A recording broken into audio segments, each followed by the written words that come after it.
جب جسم موت کے لیے ہے تو اللہ کی راہ میں شہید ہونا سب سے بہتر ہے۔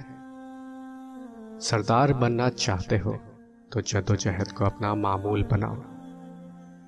اس چیز کے در پہ نہ ہو جسے تم نہیں پا سکتے یا نہیں سمجھ سکتے۔ اپنے کام کے صلے کی واجب سے زیادہ امید نہ رکھو۔ کسی چیز کی شدت سے خواہش محض بری بات نہیں بلکہ یہ مہلک بھی ہے۔ مروت یہ ہے کہ جب وعدہ کرے تو پورا کرے۔ ظالموں کے ساتھ رہنا بذات خود ایک جرم ہے۔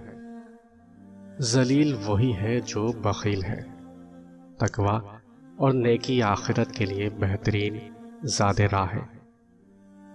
جس کے پاس عقل نہیں اس کے پاس ادب نہیں، جس کے پاس ہمت نہیں اس کے پاس کامیابی نہیں، اور جس کے پاس دین نہیں اس کے پاس حیا نہیں۔ جو تمہیں دوست رکھتا ہے وہ برائی سے روکے گا، اور جو تمہیں دشمن رکھے گا وہ تمہیں برائی پر ابھارے گا۔ اگر دنیا میں انقلاب لانا چاہتے ہو تو تہذیب نفس کا آغاز خود سے کرو، دنیا خود بدل جائے گی۔